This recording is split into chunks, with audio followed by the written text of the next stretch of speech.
Right folks, what's the crack? Chris here in Denmark, doing some sourdough bread. Haven't done some in months. What's going on?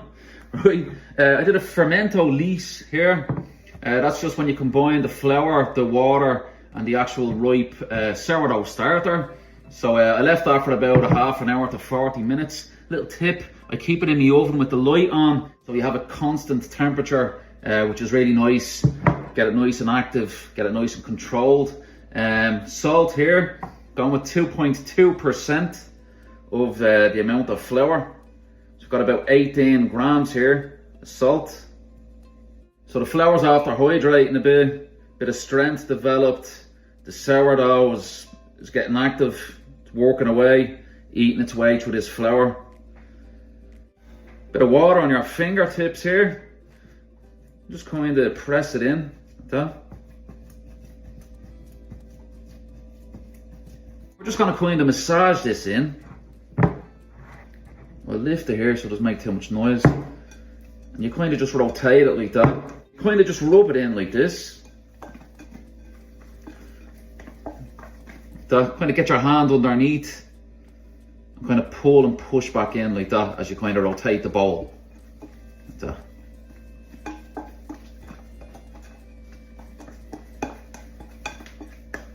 You do this, takes about 3 to 4 minutes.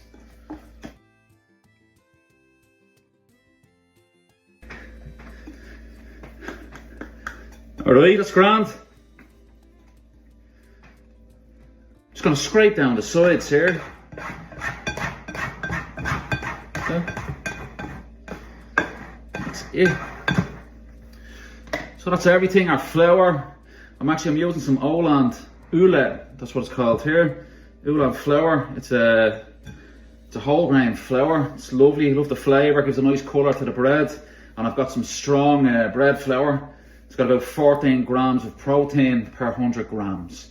Alright, so strength you need. You need some nice strength to be able to retain those gases generated by the sourdough starter as that evolves. You know, you want to keep that in. If you don't build enough strength, it's going to flatten out.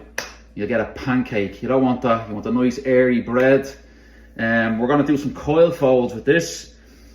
And coil folds is a gentle way of building strength throughout the bulk fermentation, as it's called. Then we're going to shape it into our bread. We're going to get it into the fridge, leave it overnight. It's going to help it keep its shape. It's going to slowly rise. You know, it's going to slow down the process. Nice slow fermentation, developing flavour overnight. And then we're going to bake it tomorrow. Okay. I'll try and film a little bit more of this throughout the day. And you know, if you can take anything from it, good stuff. So I'm going to cover this now. We can say bulk fermentation. It started about 40 minutes ago. So you know, it's on the go. We're going to build strength gradually over time. And I'm going to pop this back into the oven now with the light on. It's good to get a bit of strength earlier on in the process. I'm going to give this a stretch and a fold. And then I'm going to do a few coil folds just to kind of gently build that strength without knocking out the air. We want some nice air inside. We don't want the crumb too tight, okay, and compact. Or do we? Maybe you like that. And if you like that, just stretch and fold away. All right. Okay, I added the salt a half an hour ago, and I'm going to give it a stretch and a fold now. This is to add a bit of strength. Wet your hand. You just want to loosen the sides of the bowl, like that.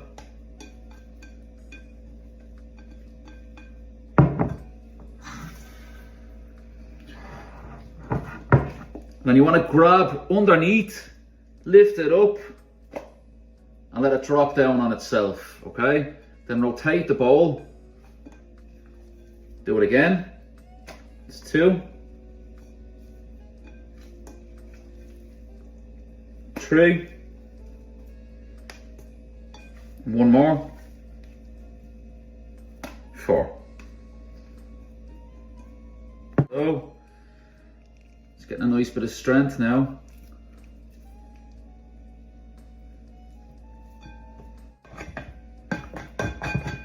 Right, cover. Now I'm going to leave it there for another half an hour again, and I'm going to do the exact same thing. Alright? Okay, that's had half an hour after that stretch and fold. I'm going to give it another one. And you know what, we'll have a little look here. You can see here, some nice activity going on. You saw the first stretch and fold, so I'm just going to do this real quick.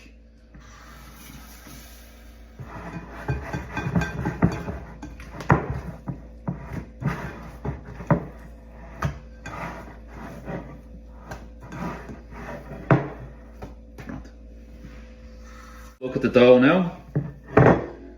It's stronger now. Starting to get nice and smooth as well. I'm going to cover this now. I'm going to let it ferment for another hour, and then you know, I might give it 2 or 3 folds throughout the rest of bulk fermentation, just to add a bit more strength. Okay, and then I'm going to shape it into some loaves of bread, get it into some baskets and into the fridge. All right. Okay, let's have that hour there to ferment, another hour. So let's have a look. You can see here. It's nice and lively. Okay, so I had 2 stretch and folds to add some strength. I'm going to add some more strength now, but I want to try and kind of keep that air inside, keep the crumb open. So I'm going to do what's called a coil fold. Get some water on your hands. I'm just going to loosen the side here, like that.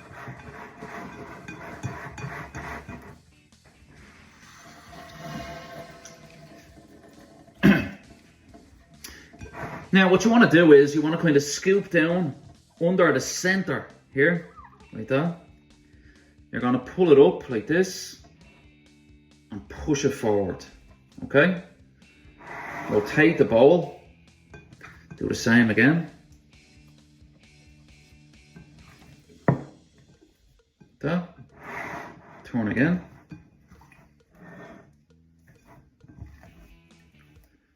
Turn again. Like that. You can see here now, it's looking lovely and strong, the dough. There's a video on the YouTube channel where you can see this from above. I just don't have time to be messing around with camera angles today. It's called coil fold, check it out. I'm going to cover this now, and I'm going to give it another 45 minutes, and I'm going to do the exact same thing, okay? Right folks, here we are, that's another 45 minutes. We're going to give it another coil fold. See, the dough is starting to look less wet and kind of more starting to get a bit puffy now. It's another thing, it's getting to understand the dough, what it should be like. You know, it's using your own judgment as well. Sometimes with temperature, if the temperature is too high, if the hydration, if there's a lot of water in the dough, it will go at a faster pace. So it's using your kind of your best judgment, I suppose. But I'm going to give it another fold. You saw it already, so I'll do it quick.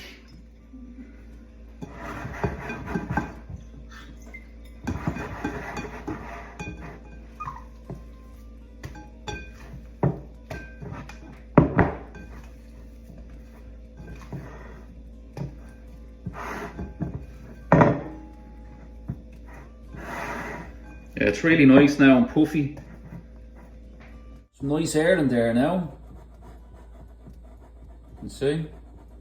So we're after going about 4 hours of bulk fermentation at 27 degrees Celsius in the oven. It's been a constant temperature.